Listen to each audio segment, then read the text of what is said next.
بسم الله الرحمن الرحيم. يريد سورة الفاتحة بس. بسم الله الرحمن الرحيم. الحمد لله رب العالمين، والصلاة والسلام على أشرف الأنبياء والمرسلين، سيدنا وحبيبنا وشفيعنا ونور قلوبنا وقرة أعيننا محمد وعلى آله وصحبه أجمعين. نوينا التعلم والتعليم وتذكر وتذكير والنفع والانتفاع والإفادة والاستفادة والحث على التمسك بكتاب الله وسنة رسوله صلى الله عليه وآله وصحبه وسلم، ودعاء إلى الهدى ودلالة على الخير ابتغاء وجه الله ومرضاته وقربه وثوابه سبحانه وتعالى، مع لطف وعافية برحمتك يا أرحم الراحمين. اللهم إنا نسألك علم لدني ومشرب الصوفي الهاني يا وهاب يا غني. اللهم إنا نسألك علم لدني ومشرب الصوفي الهاني يا وهاب يا غني. اللهم إنا نسألك علم لدني ومشرب الصوفي الهاني يا وهاب يا غني. doa for doa using siwak. Bismillahirrahmanirrahim. Allahumma bayyid bihi asnani وشد به للثاتي وثبت به لهاتي وأصلح به لساني وأثبني عليه وبارك لي فيه يا رب العالمين آمين. Now, slow it for عطر. اللهم صل على سيدنا محمد الطيب المطيب الحبيب المقرب وعلى آله وصحبه وبلغنا بجاهه كل مقصود ومطلب. اللهم صل على سيدنا محمد الطيب المطيب الحبيب المقرب وعلى آله وصحبه وبلغنا بجاهه كل مقصود ومطلب. اللهم صل على سيدنا محمد الطيب المطيب الحبيب المقرب وعلى آله وصحبه وبلغنا بجاهه كل مقصود ومطلب. Okay, let's do 3 times of the salawat of Rabiul Awal. We're on the last week of Rabiul Awal. Rabiul Awal ends next Sunday. Alright, so for you all, your lessons will be today and tomorrow. Will be your last lessons, okay? Today and tomorrow, for especially for the teenagers, inshallah. Okay, now today I'll just go through a few of the stories, right? And I'm like for you all, right? I'm choosing stories that are a bit more mature, like a bit more like deeper stories, right? For you all to understand as compared to the children, right? The children that is on Saturday and Sunday, I give them stories that is for their level to understand, and for your stories that are for your level, right, to understand. That's where you can hear that the way I speak to you is also um more mature. Okay.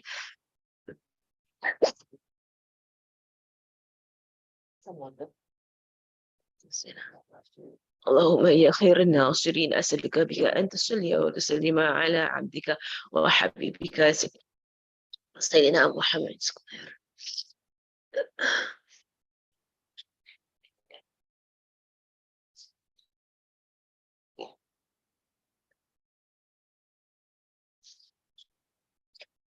اللهم يا خير الناصرين أسألك بك أن تصلي وتسلم على عبدك وحبيبك سيدنا محمد وعلى آله وصحبه صلاة تنصرنا بها بما أرسلت به المرسلين وتحفظنا بها بما حفظت بذكرى يا قوي يا متين.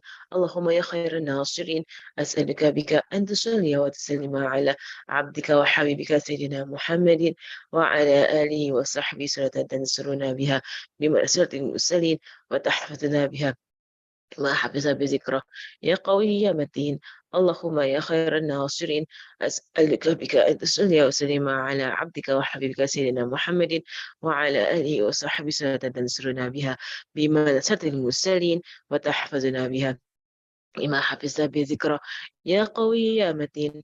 اللهم يا خير الناصرين أسألك بك أن تصلي وتسلم على عبدك وحبيبك سيدنا محمد وعلى آله وصحبه صلاة تنصرنا بها بما نصرت بالمرسلين وتحفظنا بها بما حفظت بذكرى يا قوي يا متين في كل لحظة أبدا عدد خلقه ورضا نفسه وزنة عرشه ومداد كلماته. Alhamdulillah. Okay. Alhamdulillah. Okay, come. Let us the last lesson, right? Because remember, with this entire lessons, right, I'm trying to go through, right, about what does it mean to be spiritually mature. Remember, right, spiritually mature. And point number 5, because today and tomorrow it's the last 2 lessons for you all. I really want to focus on point number 5. And just yesterday, I was talking to one of my friends, and she was very upset, about some things about people were saying about her, and people were saying very, bad things about her and everything. And I just said, no, like, people can say whatever what they want to say lah what they want to say, right? But you're only focused on impressing one, right? And you're only focused on impressing one, and you can say even two, right? And who are the two that you are focused to impress, right? If that you don't care what people think of you, right? But there are only two. Yeah, I won't say people, okay, because one is not a person, right? It's one, right? You only focus on impressing two. Like, who are these two that you are focused on impressing, that you're trying to impress in all that you do, in your worship, in your Quran, in your decisions, in your behavior, in your akhlaq. Who are you trying to impress? Who? Like, who do you want to be pleased, right, with how you're doing things? Like, who? Like, who are the ones? Answer the question. Like, who are the ones that you're actually trying to impress? You know what I'm talking about, right? Like, when you do anything in life, I sometimes people blame you. People say things about you, and people, say bad things about you, and they misunderstand what you're trying to do.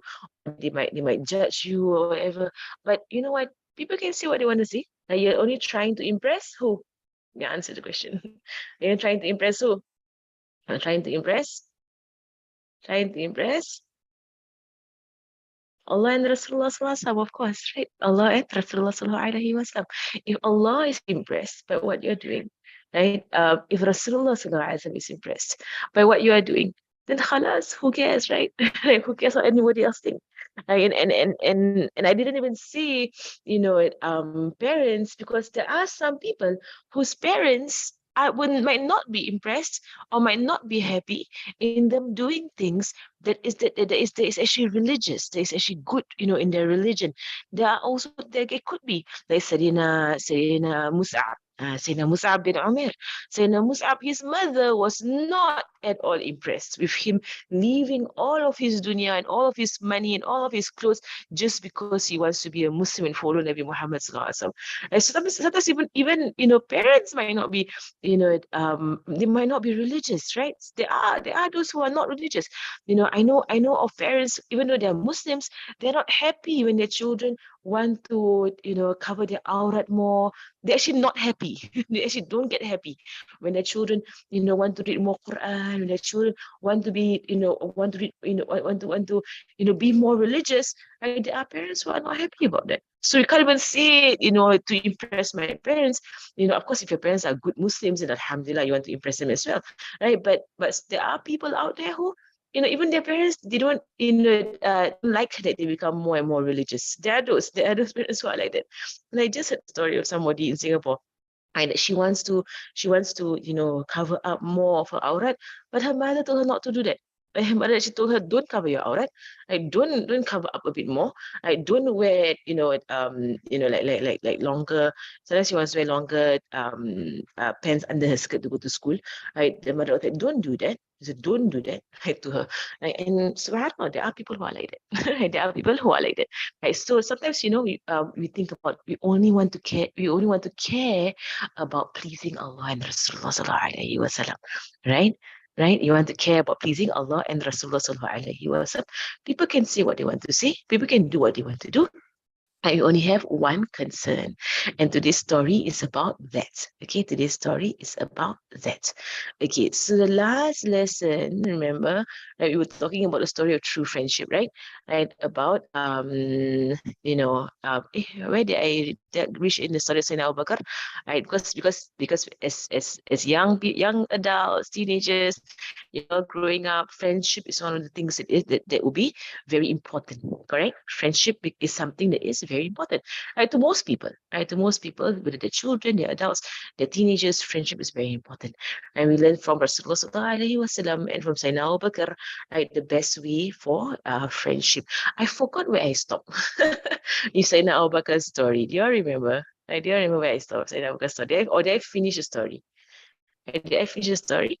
Right, when Rasulullah commanded companions to Hijrah, Sayyidina Abu kept asking for permission, but Rasulullah said to him, wait, wait, wait, Allah might give you a companion, Allah might give you a companion, and eventually Allah gave the permission to say to Rasulullah sallallahu alaihi wasallam that it's time for him to go for Hijrah, and he went to Sayyidina Abu Bakr's house and said to Sayyidina Abu Bakr, oh Abu Bakr, it's time for the Hijrah, so get ready, 2 camels, and you're going to come with me.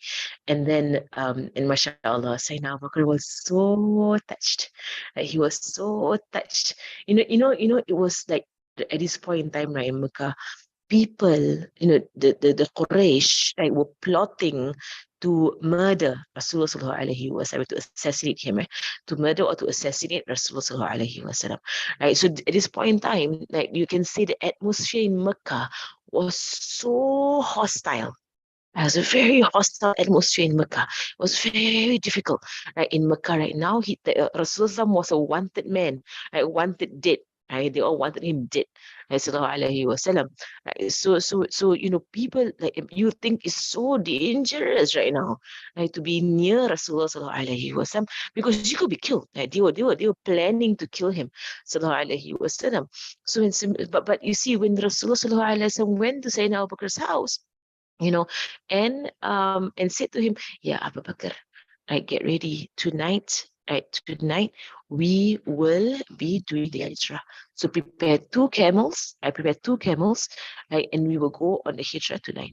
Sayyidina Abu Bakr did not think of anything else about how dangerous this was, how difficult it's going to be. Right, the Quraysh will be after them and searching for them. Right, he didn't think of any of that. There was only one thing that was in his mind, right? And he said it. He said, "As-suhba ya Rasulullah, as-suhba ya Rasulullah," right? And which means uh, like you I get to be your partner, right? Or I get to be like, is it companionship, ya Rasulullah? Is it companionship? You choosing me to be your companion, like you're choosing me to be your friend, right? On this, like you're asking me, Abu Bakr, right, to be your companion or to be your partner, right, for this trip.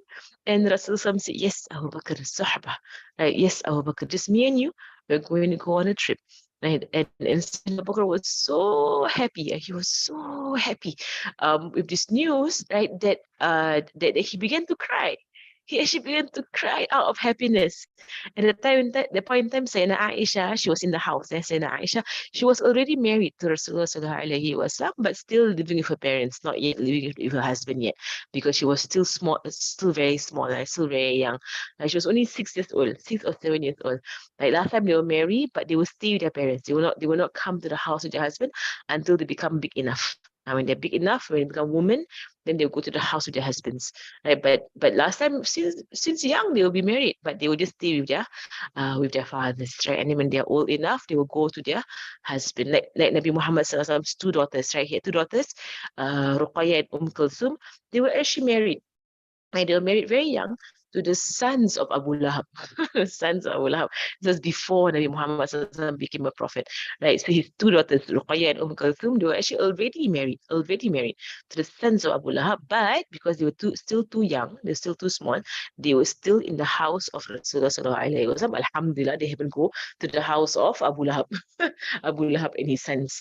Right? But by then, before they could even go to the house of Abu Lahab and his sons, Abu Lahab already commanded his sons to divorce the daughters of Rasulullah sallallahu alaihi wasallam, to humiliate Rasulullah sallallahu alaihi wasallam and bring shame to the family, right? To divorce his daughters, ensure that his daughters are not, nobody wants his daughters, right? And of course, Abu Lahab's sons divorced Ruqayyah and Kulthum.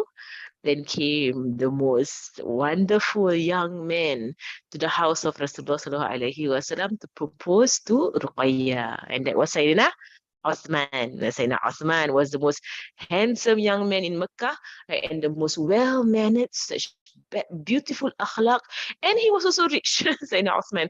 And he ran to the house of Rasulullah sallallahu alaihi wasallam, and he asked to marry Ruqayyah. He wanted to marry Ruqayyah, and Rasul married him to Sayyidina Ruqayyah. And later on, after Sayyidina Ruqayyah passed away, Rasul married him to Sayyidina Uthman to Kulthum. Right? So he married two daughters of Rasulullah sallallahu alaihi wasallam, one after the other, and he's called the Nurain. Like he's the one who has two lights because he married two daughters of Rasulullah sallallahu alaihi wasallam.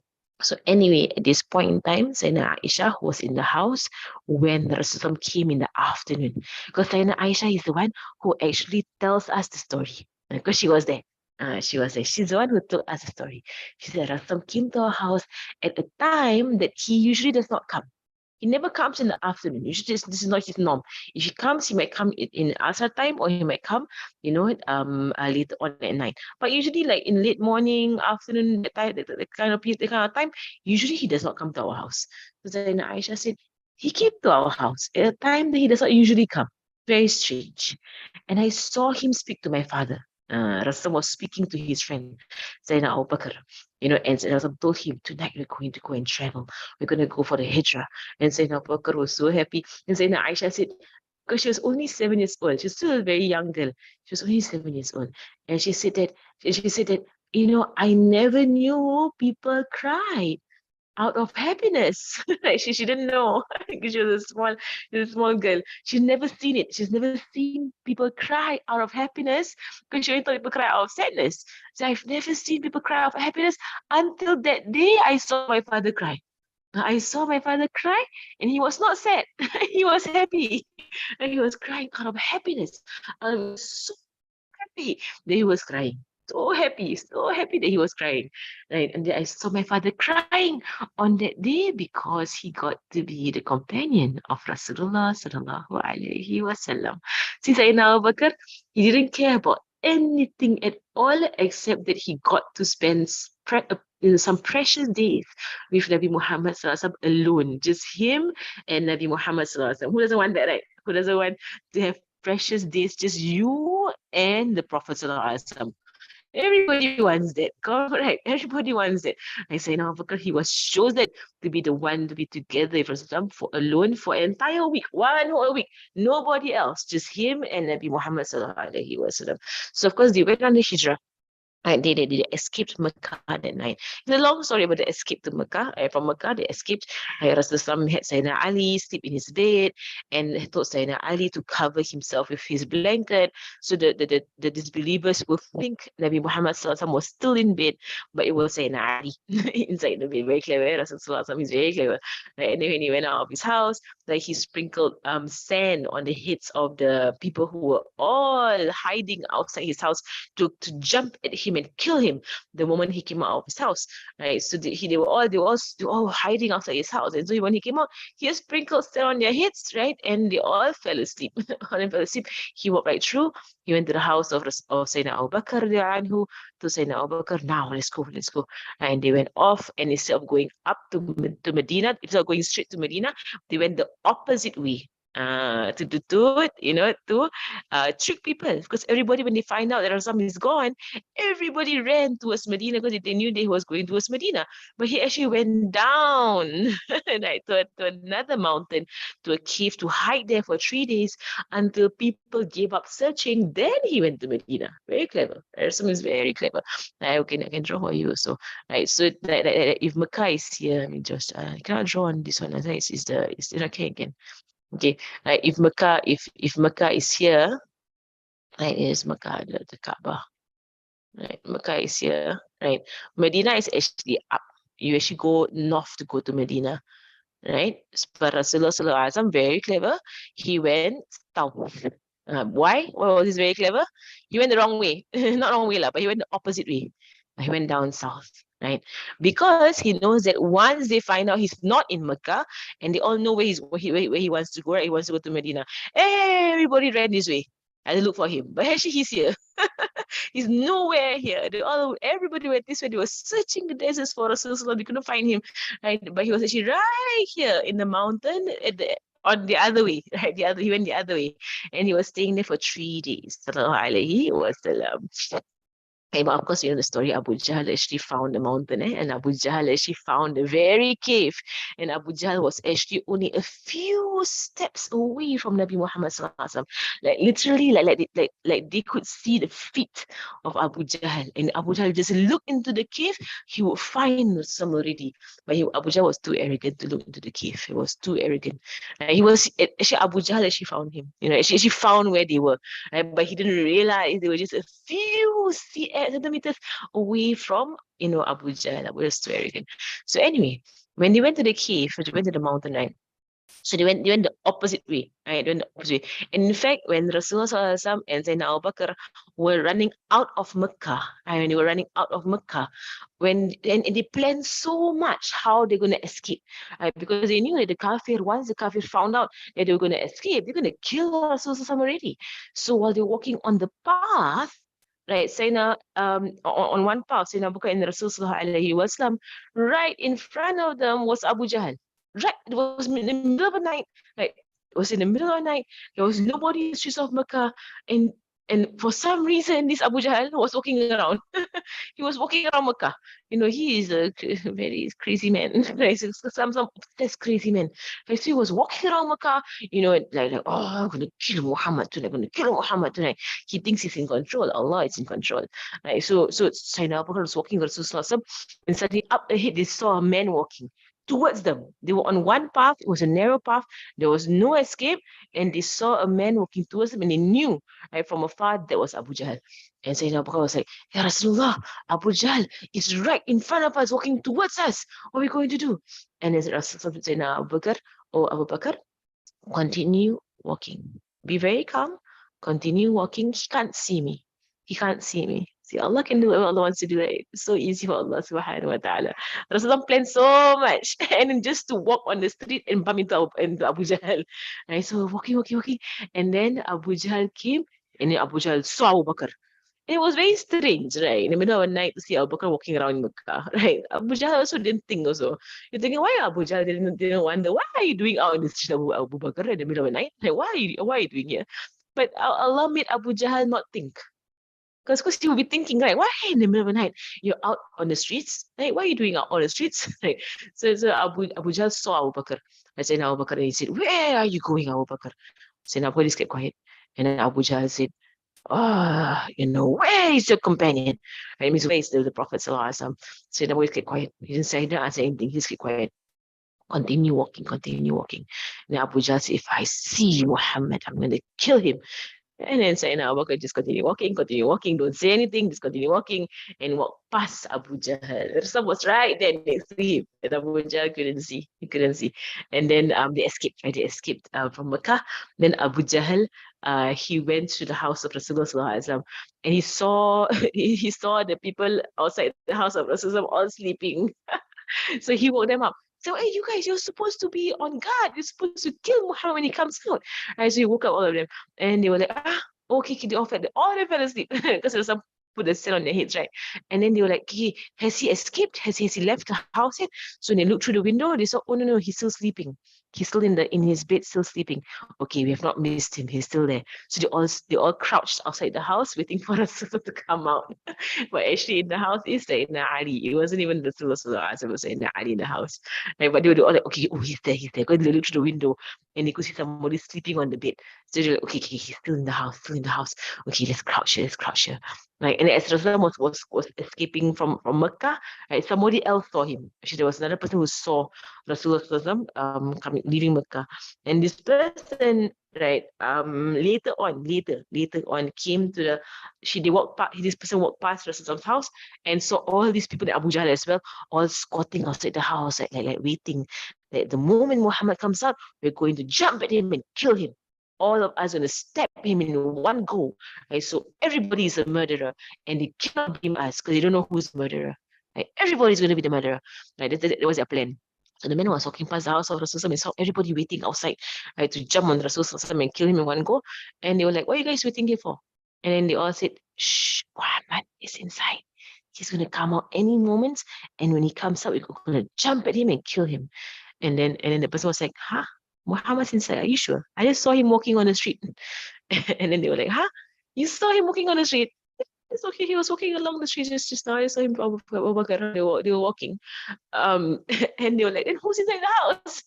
Right, so then they actually broke open the door. They broke open the door and they came in, and then they they pulled off the blanket, and they found it was Sayyidina Ali. It was Rasulullah was Sayyidina Ali in the bed of Rasulullah Sallallahu Alaihi Wasallam. They were tricked. Right? They were tricked. They thought it was Rasulullah inside, but it was Sayyidina Ali. Then they all panicked. Then that's when Abu Jahl gave the announcement. Anybody who finds Muhammad dead or alive, like we will give them 100 camels, anyone who finds Muhammad dead or alive. And so everybody began searching for Rasulullah sallallahu alaihi wasallam. Okay, let's go back to Sayyidina Abu Bakr. So Sayyidina Abu Bakr came to the mountain, right? He actually carried Rasulullah on his back up the mountain. And Sayyidina Abu Bakr, his love for Rasulullah is so amazing, so amazing. Like he actually carried Rasulullah on his back up the mountain. Then when they reached the cave, and if you ever climbed on that mountain, Jabal Thur, right, to the cave Thur, right, it's a difficult climb. It's, if you ever climb Jabal Nur, Jabal Thur is much more difficult than Jabal Nur. Jabal Nur is not difficult at all compared to Jabal Thawr. Jabal Thawr is very difficult climb, very steep and also quite dangerous. Very steep and dangerous, and it has less, like it's not built up like Jabal Nur. Jabal Nur right now there are like steps. You can go up the steps and everything. Even though it's still quite difficult to climb Jabal Nur because it's quite tiring, right? To cut Jabal Nur. Jabal Thawr is so much more difficult, right, to actually climb Jabal Thawr, right? And the cave is super tiny, right? Even more, much more tiny than the cave at cave of Hira at Jabal Nur. So Sayyidina Abu Bakr, he climbed the Jabal with Rasulullah SAW on his back. He carried Rasulullah because he wanted to carry Rasulullah. He's just like that. Sayyidina Abu Bakr is like that. He's a very beautiful friend. And then when he reached the top of the Jabal, he said, Ya Rasulullah, wait outside here. I will clean out the cave for you. Because you know that caves usually have animals inside. Like animals live in caves, right? Like scorpions or snakes, right? They could be animals in the cave.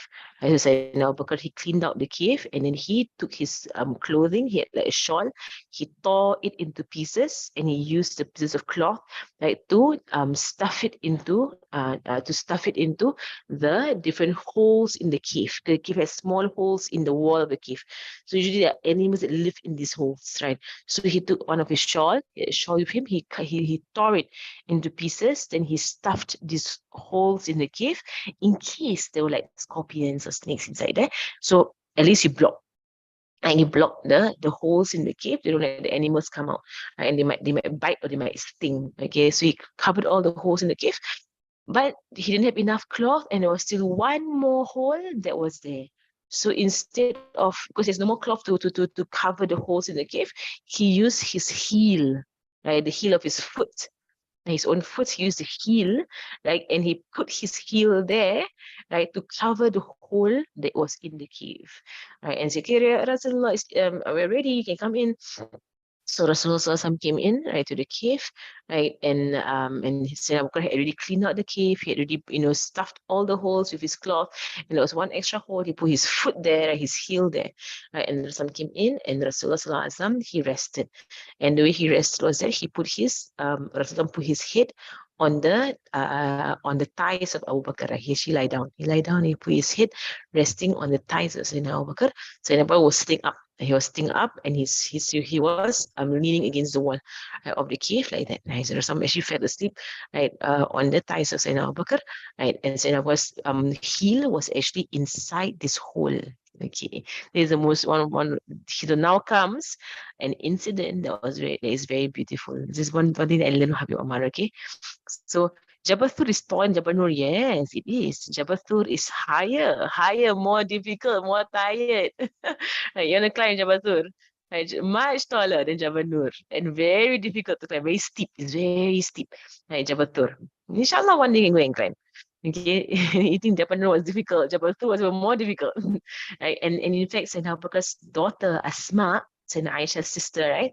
Asma would actually climb Jabal Thur to give food to her father and to Rasulullah for the 3 days, and she was heavily pregnant. She was actually heavily pregnant and she would climb Jabal Thur to give food to her father and Rasulullah sallallahu alaihi wasallam. Sayyidina Aisha's sister, Asma binti Abu Bakr. Like she would climb, mashallah. Climb all the way up, very pregnant. Right, and then they're very strong. They're very strong. Okay, I'll finish the story, then we can do our salawats, okay? So, so while he was like that, and while Sayyidina Abu Bakr was like that, in that position, right, there was a snake that was in this hole. And in fact, the story is that this snake has been in this cave for a very long time because the snake found out that Rasulullah Sallallahu Alaihi Wasallam will come to this cave. The snake found out that Rasulullah will come to this cave. So the snake has been in this cave for a very long time, waiting for Nabi Sallallahu Alaihi Wasallam to come to this cave. So the snake was inside the walls of the cave. He had his house in the walls of the cave. So the snake realized that all of the openings were all stuffed with cloth. The snake cannot come out. He wants to come out and give salam to Nabi Muhammad sallallahu alaihi wasallam. I said we waiting for so long to see Rasulullah sallallahu alaihi wasallam, right? But when finally the snake could smell, the snake can smell, you can smell with the tongue, right? A snake smell the tongue. I can smell the sense of Rasulullah sallallahu alaihi wasallam. The snake wanted to come out of its house, right, in the wall of the cave to give salams to Nabi Muhammad sallallahu alaihi wasallam, to see Nabi Muhammad sallallahu alaihi wasallam and give salams, because all animals love the Prophet sallallahu alaihi wasallam. But the snake saw that all of the holes to come out from, they were all stuffed with cloth. They couldn't come out. Right? And except for one hole, there was no cloth, but there was a foot of somebody. Someone's foot was there. So the snake, fed up, right? The snake is so frustrated. Who stuffed all the holes? Cannot come out. Right? So the snake went to the heel of that person, said Abu Bakr, right? And began biting. Right? He actually bit a few times. So one time, he and he bit and he bit and he bit and he bit and he bit and he bit the foot of Sayyidina Abu Bakr, the snake, a few times because he wants to come out of the hole. He wants to see Nabi Muhammad sallallahu alaihi wasallam. So the snake kept biting Sayyidina Abu Bakr and Sayyidina the whole time, because Nabi Muhammad sallallahu alaihi wasallam was sleeping on his thighs, right? His head was on the thigh of Sayyidina Abu Bakr. Sayyidina Abu Bakr was in so much pain, right? So much pain. The snake kept biting and injecting venom. It had venom, and the snake was biting and injecting venom in the feet of Sayyidina Abu Bakr. You can imagine how difficult this is. But Sayyidina Abu Bakr, he just held it, he tahan. He just held it, like so much, right? Control, right? And then until there was a tear that formed in the eyes of Sayyidina Abu Bakr, because the snake kept biting so much, right? And sometimes when you're in so much pain, you can start to cry because it's so painful, right? So a tear formed in the eyes of Sayyidina Abu Bakr, right? And the tear fell from his eyes and fell onto the face of Rasulullah sallallahu alaihi wasallam, and he woke up Nabi Muhammad sallallahu alaihi wasallam, because Zainab was trying to not wake Nabi Muhammad sallallahu alaihi wasallam up, trying to not wake him up, because she was like, no, he's sleeping, cannot disturb him, shouldn't disturb him. She was really controlling himself because the snake kept biting him, right? So, but then the tear fell onto the face of Rasulullah sallallahu alaihi wasallam, and he woke up. Then he saw Sayyidina Abu Bakr crying. He said, Abu Bakr, why are you crying? And Sayyidina Abu Bakr just pointed to his foot. And then Rasul took out his foot and saw it was completely swollen. His foot was completely swollen with so many snake bites. The snake kept biting him. Right? And then he spat on the foot of Sayyidina Abu Bakr, and he was cured. And the snake came out. The snake came out and greeted Nabi Muhammad sallallahu alaihi wasallam, and he went off. That's all the snake wanted to do, was just say salam to Nabi Muhammad sallallahu alaihi wasallam and go off. Right? But so the snake was also upset why who go and block his way out. Right? So now comes the question. When Sayyidina Abu Bakr was bitten by the snake, his eyes teared. Do you know the real reason why his eyes teared? It's one of the most beautiful things I learned from Rabiul Amar. I never realized the real reason, like why his eyes teared. You might think that his eyes teared because it was so painful. Like, it was so painful that he just had to cry, because of the snake bites, right? Right? But actually he said that, Habib Omar said that the real reason the eyes of Sayyidina Abu Bakr teared, right, when the snake was biting him, was because again he was crying out of happiness. It's not because of the pain, it's not because of sadness, it's not because he was getting so painful. No, He was crying out of happiness that he can sacrifice his foot for Nabi Muhammad sallallahu alaihi wasallam. He was so happy. He got to he said, Alhamdulillah, I get to even sacrifice my foot for Nabi Muhammad sallallahu alaihi wasallam. So he's crying here. It's not a crying out of pain, because crying out of pain he can tahan. He can hold it. He can stop himself. He can. But crying out of happiness, he cannot tahan. He cannot stop himself from crying out of happiness. Right? So he actually was crying not because of the pain, but because of happiness. That he can give his foot for Nabi Muhammad sallallahu alaihi wasallam. MashaAllah. MashaAllah. Okay, we'll stop here for today. We're going to do our salawats. 100 salawats, okay? Bismillahirrahmanirrahim. Wa sallallahu ala sayyidina Muhammadin wa ala alihi wa sahbihi wa sallam. Walhamdulillahi rabbil alamin. اللهم يا خير الناصرين نسألك بك أن تصلي وتسلم على عبدك وحبيبك سيدنا محمد وعلى آله وصحبه صلاة تنصرنا بها بما نسألك بالمرسلين وتحفظنا بها بما حفظت بذكرى قوية متين. اللهم يا خير الناصرين نسألك بك أن تصلي وتسلم على عبدك وحبيبك سيدنا محمد وعلى آله وصحبه صلاة تنصرنا بها بما نسألك بالمرسلين وتحفظنا بها بما حفظت بذكرى قوية متين. اللهم يا خير الناصرين نسألك بك أن تصلي وتسلم على عبدك وحبيبك سيدنا محمد وعلى آله وصحبه صلاة تنصرنا بها بما نسر المرسلين وتحفظنا بها بما حفظت بذكرى قوية متين. اللهم يا خير الناصرين نسألك بك أن تصلي وتسلم على عبدك وحبيبك سيدنا محمد وعلى آله وصحبه صلاة تنصرنا بها مما أسر المسلم وتحفظنا بها بما حفظ بذكرى قوية متين. اللهم يا خير الناصرين أسألك بك أن تصلي وسلم على عبدك وحبيبك سيدنا محمد وعلى آله وصحبه ستنصرنا بها مما أسر المسلم وتحفظنا بها بما حفظ بذكرى قوية متين. اللهم يا خير الناصرين أسألك بك أن تصلي وسلم على عبدك وحبيبك سيدنا محمد وعلى آله وصحبه ستنصرنا بها بما أسر المسلم وتحفظنا بها بما حفظ بذكرى قوية متين.